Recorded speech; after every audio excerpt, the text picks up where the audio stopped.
Hello friends, welcome back to our channel. So first of all friends, ये हमारा 2024 का first video है। So wishing you all a very happy new year. And आज के हमारे video में भी हम बात करने वाले हैं एक और एसएमई आईपीओ के बारे में। सो एसएमई आईपीओस हमने देखा है कि 2023 में बहुत सारे एसएमई आईपीओस आए थे, और जिनमें से कई सारे आईपीओस ऐसे थे जिन्होंने हमें अच्छे खासे रिटर्न दिए थे।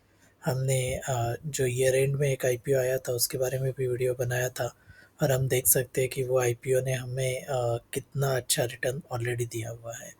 तो आज के आईपीओ में आज के वीडियो में हम जिस आईपीओ के बारे में बात करने जा रहे हैं उसका नाम है केसी एनर्जी एंड इंफ्रास्ट्रक्चर।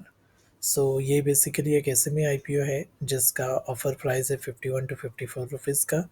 एंड इसमें अगर हम डिटेल में बात करेंगे कि ये कंपनी करती क्या है, हम देखेंगे कि इसका जो प्रोडक्ट ऑफरिंग है, जो सर्विसेज ये कंपनी प्रोवाइड करती है, उसमें कितना ग्रोथ पोटेंशियल है आने वाले समय में। साथ ही साथ जैसे कि हम हर बार करते हैं कि इसके फाइनेंशियल स्टेटमेंट को हम डिटेल में एनालिसिस करेंगे और देखेंगे कि क्या ये आईपीओ में हमें इन्वेस्ट करना प्रॉफिटेबल हो सकता है या नहीं। तो सबसे पहले अगर बात करें कंपनी के बारे में, तो कंपनी का 25 साल से ज़्यादा एक्सपीरियंस है। इनके जो प्रोजेक्ट रहते हैं वो प्राइमरली फोकस करते हैं रिन्यूएबल एनर्जी सेक्टर के ऊपर। हम डिटेल में भी देखेंगे कि ये कौन कौन से प्रोडक्ट ऑफर करती हैं। एंड साथ ही साथ अगर इनके फाइनेंशियल्स को डिटेल में देखेंगे तो देखेंगे कि कंपनी प्रॉफिटेबल है क्या, कंपनी के जो प्रोडक्ट्स है वो प्रोडक्ट में कितना ग्रोथ होते हुए दिख रहा है। सो फ्रेंड्स, चलिए वीडियो को स्टार्ट करते हैं। सबसे पहले हम आईपीओ डिटेल्स को देखते हैं। तो कंपनी का आईपीओ दिसंबर 28 को ओपन हो चुका है, और ये कल तक चालू रहेगा, जनवरी 2 तक, ट्यूसडे तक। जो फेस वैल्यू पर शेयर है वो है 10 रुपीज़ का, एंड जो प्राइस बैंड इन्होंने ऑफर किया है वो है 51 to 54 रुपीज़ का। जो लॉट साइज़ है वो मिनिमम 2000 का है। सो आप देख सकते हो कि ये एक एसएमई आईपीओ है, तो इसमें आपको ज़्यादा अमाउंट इन्वेस्ट करना पड़ता है। तो यहाँ पे आपको मिनिमम अगर एक लॉट के लिए अप्लाई करना है तो 2000 शेयर्स के लिए अप्लाई करना पड़ेगा। एंड अगेन आप अगर हायर प्राइस बैंड पे अप्लाई करते हो तो 1,08,000 इज़ द मिनिमम अमाउंट जो रिटेल इन्वेस्टर को अप्लीकेशन के साथ भरना पड़ेगा। जो टोटल इशू साइज़ है इनका वो 29.5 लाख शेयर्स है, एंड 15.93 करोड़ का इनका टोटल इशू साइज है। बुक बिल्डिंग प्रोसेस के थ्रू ये आईपीओ लॉन्च किया गया है, इसीलिए हमें प्राइस बैंड देखने को मिल रहा है 51 to 54 रुपीज़ का। एंड एनएससी एसएमई सेगमेंट के ऊपर इसका लिस्टिंग होना है। जो इनका शेयर होल्डिंग है प्री इशू वो 80,10,000 है, एंड पोस्ट इशू ये 1,09,60,000 हो जाएगा। Last date of application Tuesday जनवरी 2 है, 5 o'clock तक आप यूपीआई मैंडेट एक्सेप्ट कर सकते हो। एंड इनका जो बेसिस ऑफ अलॉटमेंट है वो नेक्स्ट डे 3 तारीख को फाइनल हो जाएगा। साथ ही साथ जो रिफंड है या डीमैट अकाउंट में क्रेडिट होना है वो 3 या 4 तारीख को होके 5 जनवरी फ्राइडे को इसकी लिस्टिंग होनी है। कंपनी के अगर प्रोडक्ट देखें तो इसमें सबसे पहले आता है transmission line towers. So reliable and efficient energy transmission with cutting edge transmission line towers.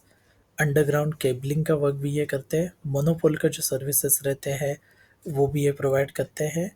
And साथ ही साथ जो सब स्टेशन रहते हैं इलेक्ट्रिसिटी के, फॉर इलेक्ट्रिसिटी डिस्ट्रीब्यूशन, वो भी ये मैन्युफैक्चर करने का काम करते हैं। सो एफिशिएंसी, रिलायबिलिटी, ये कुछ फीचर्स हैं इनके जो सब स्टेशन ये क्रिएट करते हैं उसके अंदर। आप देख सकते हो कि कुछ प्रोडक्ट जो इन्होंने कंप्लीट किए हुए हैं। So deposit work of wonder cement, power link मोराक Bhawani Mandi, Gandhar line, power link मोराक भावनी मंडी, ये कुछ प्रोडक्ट है जो इन्होंने रिसेंट टाइम में कंप्लीट किए हुए हैं। एंड साथ ही साथ आप देख सकते हो कि जो इनके प्रोडक्ट है उसमें mainly solar energy related, wind energy related transmission, basically जो रिन्यूएबल एनर्जी सोर्सेस रहते हैं उसके related transmission sub station arrange करने का ये काम करते हैं। सो प्रोडक्ट ऑफरिंग की बात करें तो इलेक्ट्रिसिटी पावर एक ऐसा प्रोडक्ट, एक ऐसी सर्विस है जिसका बहुत ज़्यादा डिमांड इंडिया में देखने वाले को मिलने वाला है आने वाले टाइम में।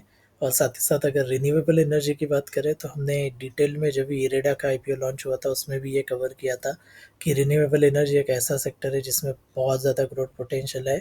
एंड हमने देखा था कि इरेडा जो रिन्यूएबल एनर्जी प्रोजेक्ट्स को फाइनेंस करने का काम करती है, उसके आईपीओ में ऑलरेडी हमें अ, जो रिटर्न्स थे वो एक multifold returns almost 3 times return आते हुए दिखे in less than 1 months time. तो यहाँ पे केसी एनर्जी की भी अगर बात करें तो इनके जो मेनली प्रोडक्ट है 99% वो रिन्यूएबल एनर्जीज के ऊपर काम करते हैं। तो बेसिकली हमें ये एक प्रॉमिसिंग प्रोडक्ट सेगमेंट लगता है। एंड यहाँ पे अगर देखें तो कंपनी डायरेक्टली इन्वॉल्व है renewable energy transmission related activities में। तो डेफिनेटली इनके जो सर्विसेज है, जो प्रोडक्ट है, उसमें हमें बहुत ज़्यादा डिमांड आने वाले समय में देखने को मिल सकती है।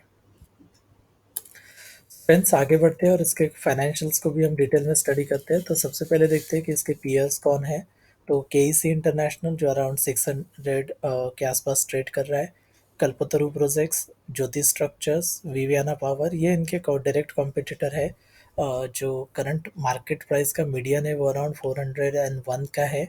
हमने देखा था कि कंपनी का जो आईपीओ ऑफर हुआ है वो 54 रुपीज़ के आसपास हुआ है। आप साथ ही साथ देख सकते हो कि जो प्राइस टू अर्निंग रेशियोज है इनके पीस का, वो आपको यहाँ पे हायर साइड को देखने को मिलेगा। अगर मीडियन की बात करें तो मीडियन इज़ अराउंड 60। एंड जो इनका, अब देख सकते हो कि यहाँ पे हायर साइड पे दिखेगा पी। और ये प्राइमरली इसलिए हो रहा है क्योंकि ये जो भी सारी कंपनीज है वो energy sector, specially renewable energy sector में काम करती है। तो ऐसे प्रोडक्ट सेगमेंट में जनरली हमें price to earning ratio higher side पे ही देखने को मिलता है। अगर रिटर्न ऑन कैपिटल एम्प्लॉयड की बात करें तो आप देख सकते हो कि जो median return on capital employed है वो अराउंड 11.75 है। जबकि केसी एनर्जी की अगर बात करें तो उसका मीडिया इसका जो रिटर्न ऑन कैपिटल एम्प्लॉयड आ रहा है वो अराउंड 30.6% आ रहा है। तो फ्रेंड्स, यहाँ पे फ़र्क क्या रहता है कि केसी एक एसएमई सेक्टर की कंपनी है तो इसका कैपिटल बहुत कम रहता है। एंड कहीं ना कहीं ऐसे केसेस में हमें हायर साइड पे रिटर्न ऑन कैपिटल एम्प्लॉयड भी देखने को मिलता है। लेकिन सिर्फ पीयर के कंपैरिजन में रिटर्न ऑन कैपिटल एम्प्लॉयड ज़्यादा है तो क्या इस कंपनी में डायरेक्टली इन्वेस्ट करना चाहिए? तो डेफिनेटली ऐसा नहीं होता है। हमें यह देखना रहता है कि इसके फाइनेंशियल्स कितने ज़्यादा स्ट्रॉन्ग है। साथ ही साथ इसका जो एक टर्नओवर का बेसलाइन है वो भी हमें देखना रहता है कि कंपनी कितनी बड़ी है। एंड उसी के बेसिस पे हम फिर डिटरमिन कर सकते हैं कि रिटर्न ऑन कैपिटल एम्प्लॉयड पे हमें कितना रिलाई करना चाहिए। तो चलिए इसका प्रॉफिट एंड लॉस अकाउंट को भी डिटेल में देख लेते हैं। मार्च 2021 में अराउंड 35 करोड़ के आसपास इनका सेल्स था, जो कि मार्च 2023 आते आते 61 करोड़ का हो गया है। तो रेवेन्यू में यहाँ पे ऑलमोस्ट हमें एक 90-95% के आसपास ग्रोथ देखने को मिला है पिछले 2 साल में। साथ ही साथ अगर प्रॉफिट बिफोर टैक्स की बात करें तो 2.44 करोड़ से बढ़ के ये 7.42 करोड़ हुआ है।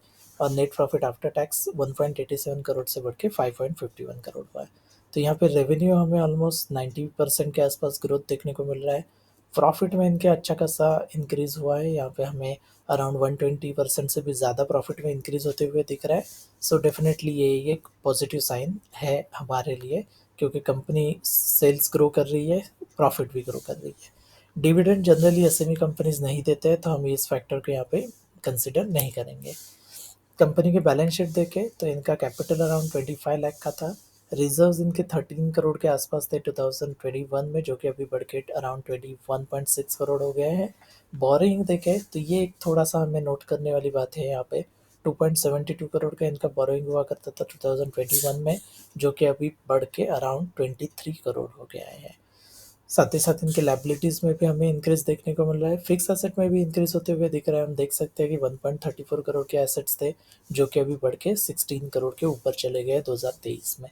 तो फ्रेंड्स, यहाँ पे हमें क्या देखने को मिल रहा है कि कैपिटल कांस्टेंट है, रिजर्व बढ़ रहे हैं, कंपनी प्रॉफिटेबल है, लेकिन बोरोइंग भी हमें अच्छा खासा यहाँ पे बढ़ते हुए दिख रहा है। ऑलमोस्ट बोरोइंग में भी यहाँ पे एक हमें 4 से 5 गुना इंक्रीज होते हुए देखने को मिला है। तो यहाँ पे हम ऐसा कह सकते हैं कि कंपनी ने हेवी बोरोइंग किया हुआ है पिछले 2 साल में। और कहना कहीं ये जो बोरोइंग्स थे वही उन्होंने फंड्स बिजनेस में यूज़ किए हैं, और वहाँ से प्रॉफिट जनरेट होते हुए भी दिख रहा है। तो ओवरऑल हम डेट को थोड़ा सा इग्नोर करके आगे बढ़ सकते हैं, लेकिन हमें यहाँ पे इसके कैश फ्लो स्टेटमेंट को भी डिटेल में देखना पड़ेगा। तो कैश फ्लो में यहाँ पे देखिए मार्च 2021 नेगेटिव कैश है, मार्च 2023 में भी नेगेटिव दिख रहा है, मार्च 2022 में पॉजिटिव दिख रहा था cash flow from operating activities.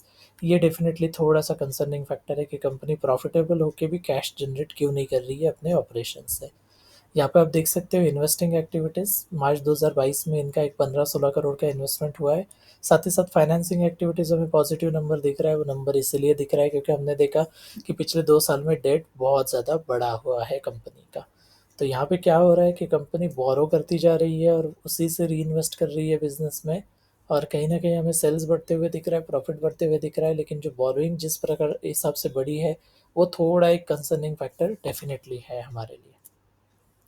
अगर कंपनीज के रेशियोज देखें तो डेटर डेज इनका जो कलेक्शंस होना रहता है डेटर से वो 76 डेज से कम होकर 37 तक आया है।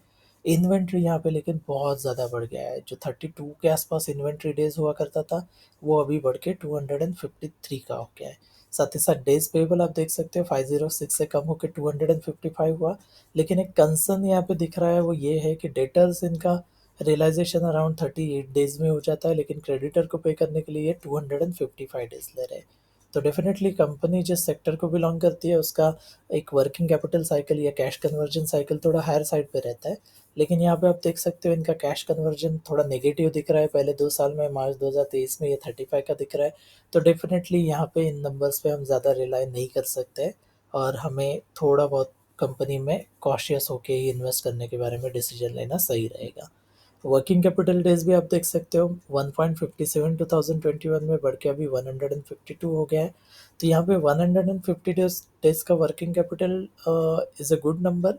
लेकिन कहीं ना कहीं आप देख सकते हो कि मार्च 2021 में ये बहुत कम था और ड्रास्टिकली बढ़ा हुआ दिख रहा है। तो हम यहाँ पे सेकंड भी आपको वही कहेंगे कि एसएमई कंपनीज में जनरली एक स्मॉल स्केल पे ऑपरेट करती है। ज़्यादा इनके एसेट्स बड़े नहीं रहते, लाइबिलिटीज़ ज़्यादा नहीं बड़ी रहती है। तो इसीलिए रेशियोज़ जो हमें दिखते हैं उनमें ज़्यादा रिलाई करना सही नहीं रहता है। हमें थोड़ा बहुत कॉशियस होकर ही इन्वेस्टमेंट के बारे में डिसीजन लेना रहता है। यहाँ पे रिटर्न ऑन कैपिटल एम्प्लॉयड की भी बात करें तो 24% बढ़ के 30% हो गया 2023 में। डेफिनेटली एक अच्छा नंबर है, लेकिन हमने देखा था कि कंपनी का कैपिटल बहुत कम है। तो इसीलिए कहीं ना कहीं हम सजेस्ट यही करेंगे कि हम रेशियोज़ के ऊपर या किसी परसेंटेज के ऊपर अपना इन्वेस्टमेंट डिसीजन ना लें।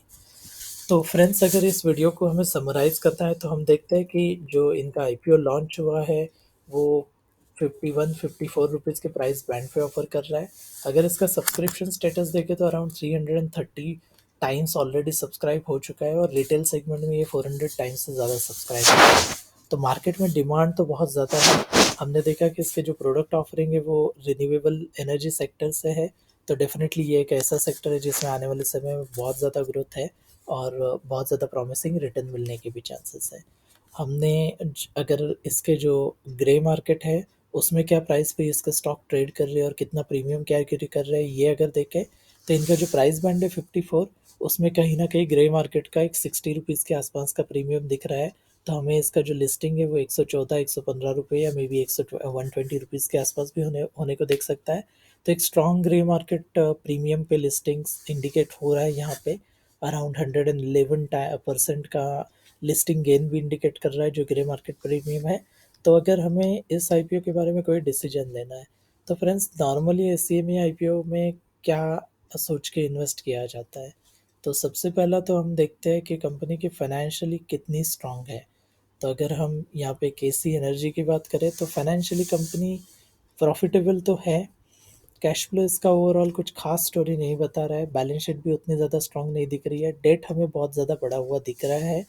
तो कहीं ना कहीं हम बोल सकते हैं कि फाइनेंशियल्स इसका ठीक है लेकिन इतना भी ज़्यादा ठीक नहीं है। जो इसके प्रोडक्ट है वो डेफिनेटली हाई ग्रोथ पोटेंशियल रखने वाले प्रोडक्ट्स है। और इसका जो ग्रे मार्केट प्रीमियम है वो हमें अराउंड 110% दिख रहा है। ऐसे में आईपीओ में मिनिमम 50-60% का ग्रे मार्केट प्रीमियम देख के ही इन्वेस्टमेंट करने के बारे में डिसीजन लेना थोड़ा बहुत बेनिफिशियल रहता है। तो यहाँ पे जो इनका ग्रे मार्केट प्रीमियम है उससे तो हम एक बाइंग इंडिकेट कर सकते हैं। लेकिन जनरली ऐसी कंपनीज़ में हमें थोड़ा सा कॉशियस रह के इन्वेस्ट करना रहता है। तो जो इसका सब्सक्रिप्शन भी हुआ है 400 टाइम्स से ज़्यादा रिटेल कैटेगरी में, तो इसमें आईपीओ अलर्ट होने के चांसेस भी बहुत कम है। तो सजेशन यही रहेगा कि हम अगर हमारे पास सरप्लस कैपिटल अवेलेबल है, क्योंकि यहाँ पे आपको मिनिमम इन्वेस्टमेंट भी 1,08,000 का करना है, तो आप इसमें अप्लाई कर सकते हैं looking at the grey market premium जो अभी हमें अराउंड 110% दिख रहा है। लॉन्ग टर्म में इस कंपनी में बने रहना चाहिए या नहीं रहना चाहिए अगर आपको आईपीओ अलॉटमेंट होता है, तो डेफिनेटली ये तो हम तभी बता सकते हैं जब इसके क्वार्टरली फाइनेंशियल्स रिलीज होंगे। जो कैपिटल ये रेज करने जा रहे हैं उसका कितना इफेक्टिव यूटिलाइजेशन ये करते हैं, एंड एक बार इनका आईपीओ लॉन्च हो जाता है, फंड रेजिंग खत्म होता है, उसके बाद डेट के ऊपर इनका कितना ज़्यादा डिपेंडेंस है, ये भी आने वाले समय में देखने के लिए बात रहेगी। तो अगर आईपीओ सरप्लस कैश अवेलेबल है तो डेफिनेटली हम आईपीओ में इन्वेस्ट करने का सोच सकते हैं। अगर आईपीओ अलॉटमेंट हो जाता है तो एक स्ट्रॉन्ग लिस्टिंग यहाँ पे पॉसिबल है, लेकिन लिस्टिंग के बाद ज़्यादा टाइम तक इसमें इन्वेस्ट करना मे भी सजेशन नहीं रहेगा। बेटर यही रहेगा कि लिस्टिंग के बाद लिस्टिंग गेन लेके इसमें से एग्जिट किया जाए, कंपनी के फाइनेंशियल्स को मॉनिटर करते रहे, इसमें कितना रेवेन्यू होता है, ग्रोथ होता है, प्रॉफिट कितना ग्रो होता है, वो देख के फर्दर इसमें इन्वेस्ट करने के बारे में सोचा जा सकता है। अगर आईपीओ अलॉटमेंट नहीं होता है तो सेकेंडरी मार्केट में इसे डायरेक्टली बाय करने से ज़्यादा बेटर रहेगा कि थोड़े टाइम के लिए इसे वॉच लिस्ट पे रखें, इसके जो नेक्स्ट 2-3 क्वार्टर के फाइनेंशियल स्टेटमेंट है उसको डिटेल में स्टडी करें, उसमें कितना ग्रोथ होता है वो देखें, डेट इनका किस कौन सा ट्रेंड इंडिकेट करता है वो भी देखने वाली बात रहेगी, एंड उसी के बाद इसमें इन्वेस्टमेंट का डिसीजन लिया जा सकता है। तो फ्रेंड्स ये थी हमारी detail analysis KC energy and infrastructure के बारे में। होप कि आपको वीडियो पसंद आया रहेगा। इसे आप ज़्यादा से ज़्यादा लाइक कीजिए, शेयर कीजिए। अगर आपने हमारे चैनल को सब्सक्राइब नहीं किया तो इसे जल्दी से सब्सक्राइब कर दीजिए। द लास्ट थिंग हमारा डिस्क्लेमर है कि हम बेसिकली वीडियो में किसी भी कंपनी के एनालिसिस करते हैं, उसके फाइनेंशियल्स की स्टडी करते हैं। हम आपको ये बताते हैं कि कौन सी बेसिक चीज़ें हैं जो आपको स्टडी करनी है किसी भी कंपनी में इन्वेस्ट करने के लिए, चाहे वो एसएमई सेक्टर की कंपनी रहे या चाहे वो नॉर्मल मेन बोर्ड की कंपनी रहे। आईपीओ में आप इन्वेस्ट करो या सेकेंडरी मार्केट में करो, लेकिन बेयर मिनिमम कुछ चीज़ें रहती है जो स्टडी करने के बाद ही इन्वेस्टमेंट डिसीजन लेना रहता है। तो यही हमारा सजेशन है कि आप अपनी खुद की एनालिसिस कीजिए एंड उसी के बेसिस पे डिसाइड कीजिए कि क्या आपको केसी एनर्जी में इन्वेस्ट करना है या नहीं करना है। So thank you for watching the video and stay tune for more videos and more analysis. Thank you.